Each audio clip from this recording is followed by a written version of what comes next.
Artificial intelligence is man-made intelligence. What is one biggest mistake you would say that early career researchers do make? The biggest mistake that is being done in research is that people or students, they don't know how to find gaps, research gaps.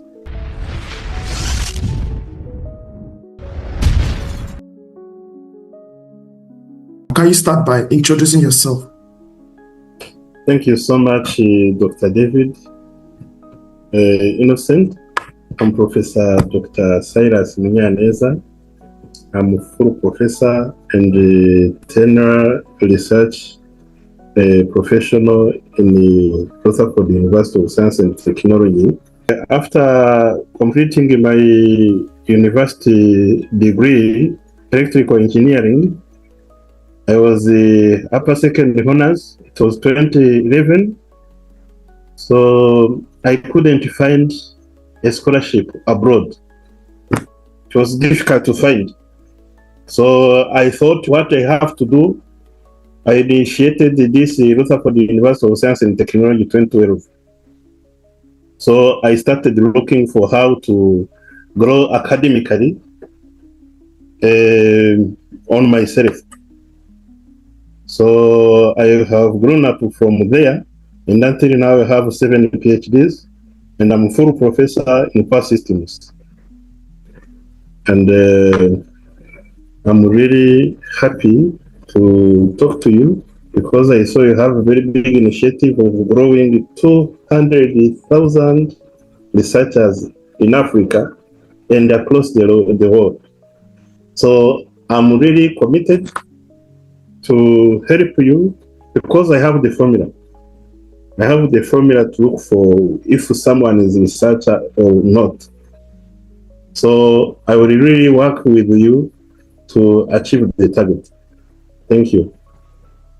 Yes, thank you very much for that introduction. You mentioned that many people somehow still do not realize that research itself is a career when I was having the conversation with you earlier today. So if you are actually speaking directly to African students who sees research maybe only as a requirement for them to graduate from the university, how would you actually convince them that research can become a meaningful and impactful career path for them?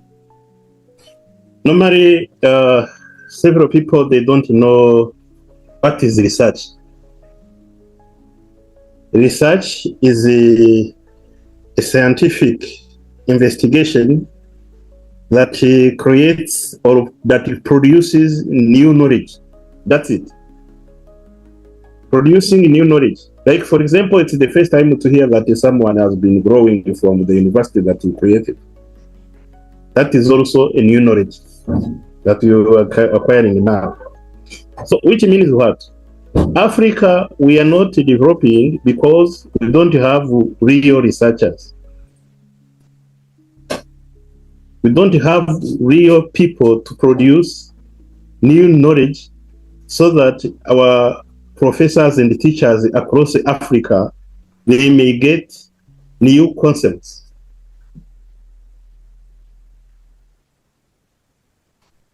Doctor, do you get me? Yes. I understand what you're saying. And that is actually very true because from what you're saying, a lot of people here in Africa are just, we're dependent on other people. We want other people to do what we can actually do. And I feel like it is not really being talked about that we can be able to engineer the transformation or so the generation of new knowledge, just like you're talking about. And that is something that I believe that can be very useful and pivotal in Africa if we have the capacity to produce new knowledge from what you're saying. So you supervise PhD students. And that is creating a very big barrier to the academic development. And when there is a barrier in academic development, there is a barrier in political development. So Africa remains poor. That is true. Which means what? We have to do our best to transform, to create a transformative mindset into our people growing them academically, and changing the mindset once for all. Completely.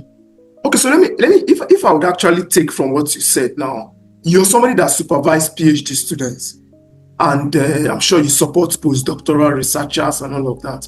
What is one biggest mistake you would say that early career researchers do make? The biggest mistake that is being done in research is that people or students, they don't know how to find gaps, research gaps, and they don't know how to categorize them. They take several years researching for research gaps, whereas before you start doing research, you already have the gap, and the gap is already defined within the problem statement. The only thing that is remaining is finding evidences. If you have evidence and you have the gap, you can create a solution. And that's where the problem is. Completely, Prof.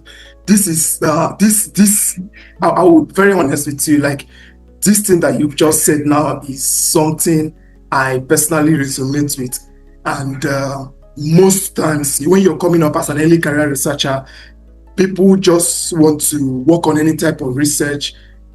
They don't even understand if this particular topic or this particular project or this particular insights that they are trying to double down on, if it has any practical implication or if there is need for it.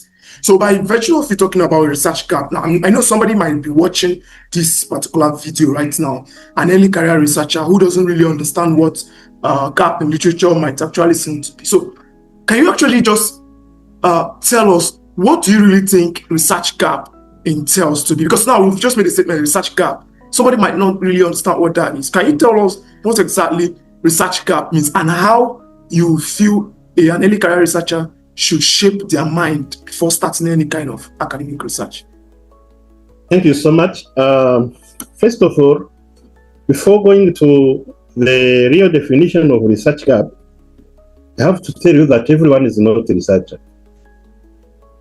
There are key performance indicators which are showing us that someone is a researcher.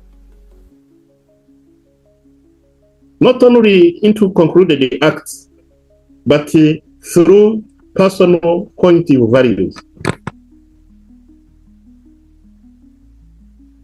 We have to analyze, first of all, the academic integrity, personal academic integrity, to recognize whether someone is a researcher or not.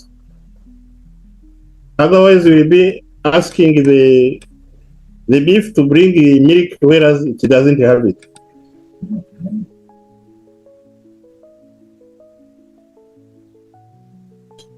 Then, after identifying researchers, because several people, they will tell you they are researchers, whereas they are not.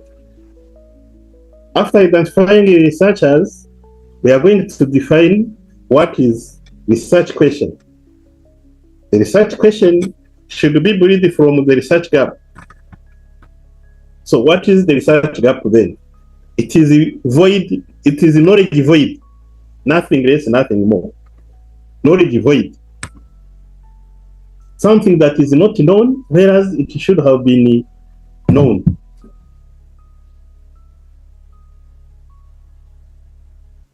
Yeah.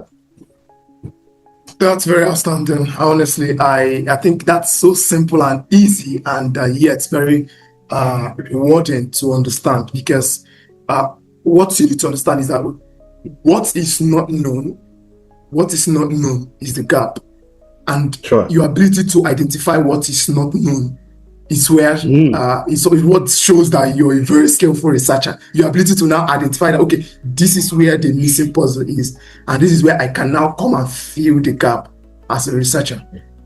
Sure. Yes. Sure. As I said before, I said that research is the machine which produces the knowledge. Okay. Yes, of course. Research gap, that means there is no knowledge. Yes, yes. So create knowledge, bring it to public, that is what we call publications. True, true. Then people start using it. Studying is consuming knowledge. So students are knowledge consumers.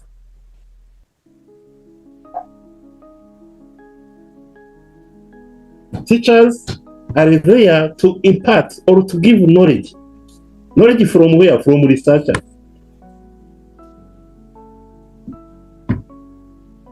Teachers, professors, doctors like you, like me, you see? So which means research should be the cornerstone for African development. Our people, they are being enrolled into Western countries. They are studying their cultures. They come back in Africa useless because context, they have a contextual gap. They come with a contextual gap. They don't know exactly what is being around and how to solve them in the African context.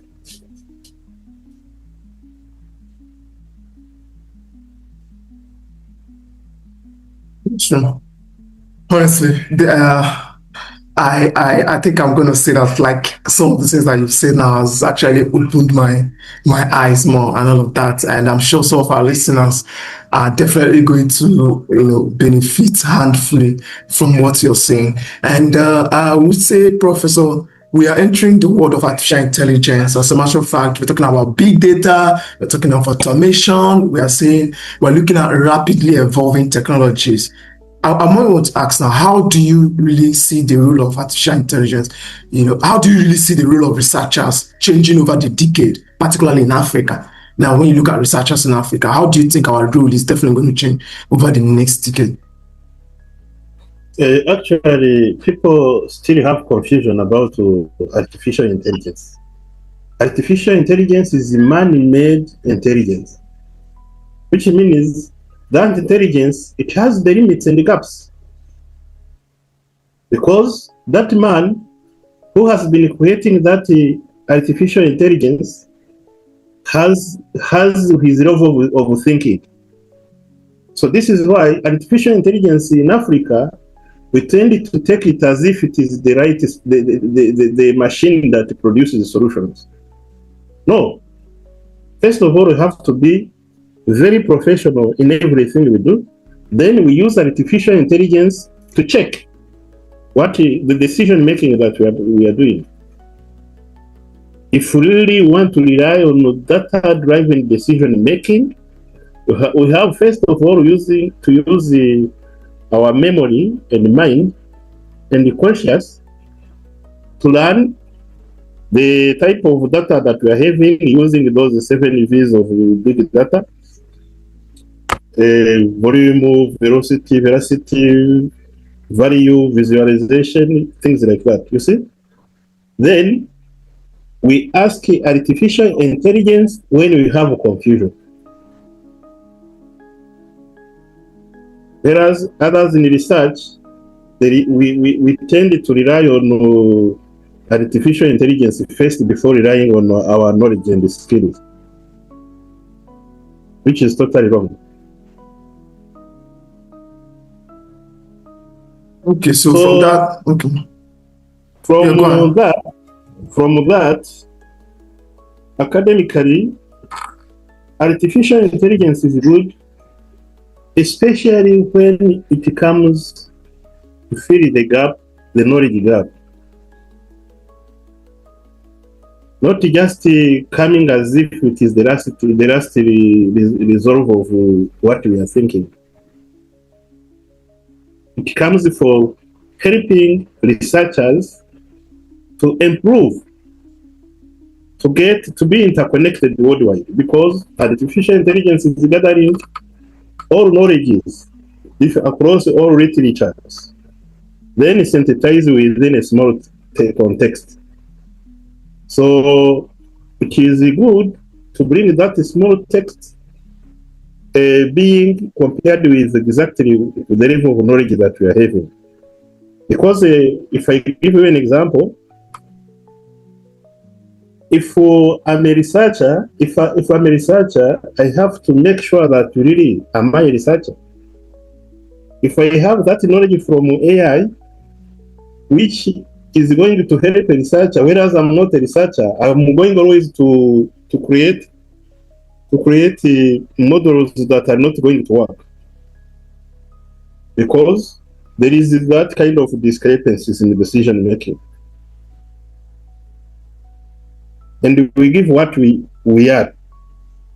Doctor, we are giving what we are. Completely. Exactly true. Of course. First of all, self-awareness is the key. Self-conceptualization is the key before applying any kind of machinery decision. True. I agree completely. So I might want to actually say, so what do you actually, what skills do you now think today's researchers or today's students now need to start developing so they will really be very relevant? Because I see that you've already thought about some of the roles some of these researchers are going to play. So what are these exact skills that you believe definitely that they should actually develop immediately? So definitely they are going to be very relevant. First of all, every person, not only my students, every person should do self-awareness. Doctor, if you don't know who you are, you will always take decisions that are against you. Self-awareness is the key before doing anything. If you are an engineer, you should have evidence in your mind. You should have seen evidence that you are an engineer. If you say you are a researcher, you should have seen evidence that you are a researcher. Then I give you the package of researchers, or the package of engineers, or the package of lawyers, having known that you have the research potentials of those fields. Others are always relying on academic documents. Someone should be misled completely. Someone should be misled from the early childhood. And then you find yourself doing the things that are irrelevant. That is the case of Africa. America, Europe, they have structured their societies. How do they structure their societies? It is just through self-awareness. That is why they express themselves confidently, because they know who they are.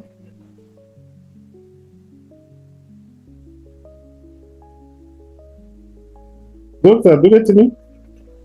Completely. That's true. I really true. Honestly, it's something that everybody needs to get very much in contact with, because we cannot overemphasize the need, for one to be very skilled, this period. And if I'm going to now add to that, I'm going to say, when you actually look at your journey, what impact do you still hope students, institutions, and societies will remember most about Professor Silas? When you actually look at your academic journey. Given my academic journey, I have passed through several things that have been teaching me a very good lesson. As I said, I did one of my PhDs includes PhD in education, pedagogy, and andragogy. Andragogy is one of the specializations of pedagogy, whereby self-conceptualization, self-awareness is the key. Because we are still implementing the education system that is very old, the classic education system. Normally, people at the age of 21 or 18 years, they're taken as the old, isn't it? Doctor, do you agree with me? I completely agree with you. Of course, true. So the way we are educating people now, it's very classic because we are educating them, we bring them into the class, we give them the module, course module, okay? We explain it, we give a test, we conclude, we make reports, then we give them a degree. Okay? That is very, very classic. Actually, someone who is considered adult, he has to run through andragogy. Andragogy, it is that principle whereby someone has, first of all, to say, who am I? Which problems do I have to face in life so that I have to elaborate measures to face those problems? We have to teach our people to solve problems, not just consuming knowledge. Like, for example, the knowledge that I have been acquiring, or you have been acquiring in the undergraduate, do you really use it fully? You don't use it fully. You're just using some piece of it, isn't it? True. That is exactly what differs Africa from Westerns. They don't lose time. Completely agree.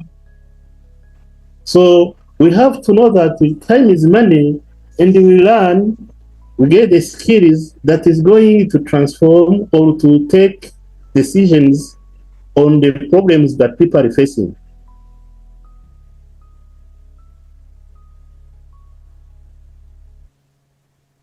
Of course, I do. Which means a PhD, if you have a very good supervisor, a PhD that could have been done within 5 years can be taken within 1 year or 2 years. Of course, true. Because your supervisor is going to help you to find the gap. True.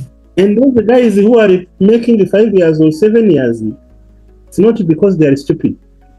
No, you are there in their research laboratories. You are solving problems from their companies.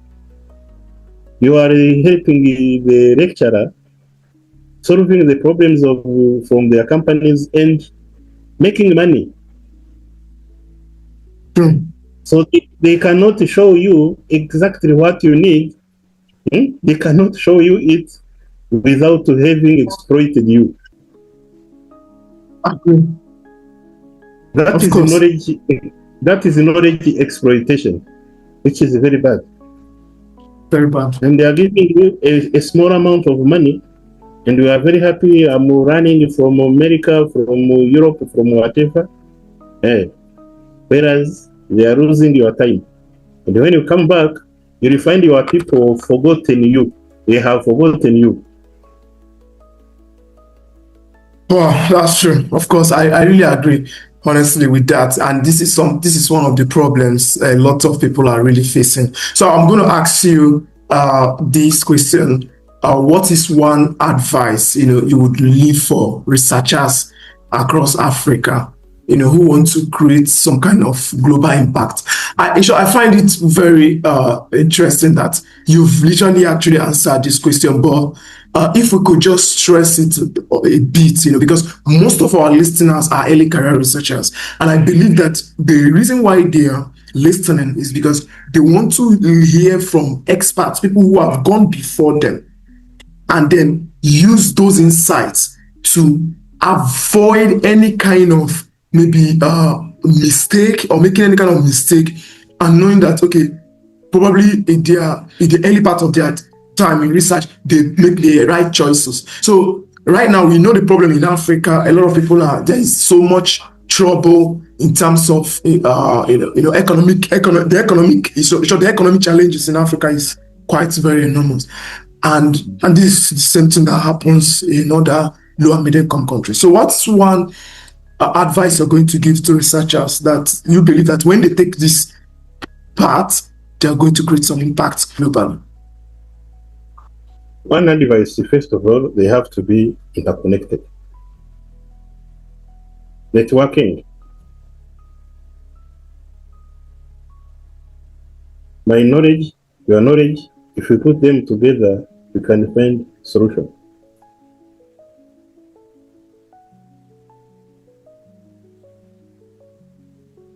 Doctor, do you hear me?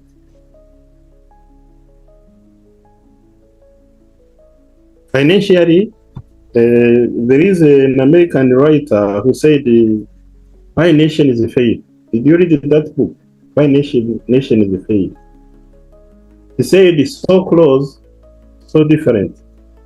Which means, if you approach, for example, a politician, whereas you are not a politician, you will not have the same understanding. But if you approach me, a researcher, whereas I'm a researcher, we are going to share opportunities. That is how others also are thriving in those countries. First of all, connectivity. Number two, we have to know that research is cross-cutting. Research is not. It's one of the fields, that one of the professions that is very, very cross-cutting in all the remaining professions. Research is found in politics. Research is found in engineering. Research is found in law. Research is found in internet security and cyber security. Research is found in financial analytics and accounting. Research is found in leadership, in everything. Which means, if you are really a researcher, you have to know, and you have to look for knowledge first of all. That is really very, very so outstanding from Professor Silas. Honestly, I must really commend you. When we started this session, there are quite some things that you did mention that really, really came down very well for me, and I must really, really applaud you for that time and commitment that you've really given, and those exceptional points, talking from gap in literature, down to how researchers can identify themselves to become outstanding, and how, any early career researcher can become very competitive, within themselves. Being connected, that's one of the things you did say, and that's something I believe a lot of our listeners will be taking away from this particular conversation. And I want to say a very big thank you for your time. And I don't know if you have anything to share with us before we call it a time. Okay, now, is there any other last thing you would like to tell our listeners before we call it a time? It has been a very magnificent time talking to you. I'm calling upon all African researchers to turn their eyes on Africa. We have raw resources. We have very good people. Because if someone doesn't know himself, he's a very good man. So you have to approach him, you show him the way.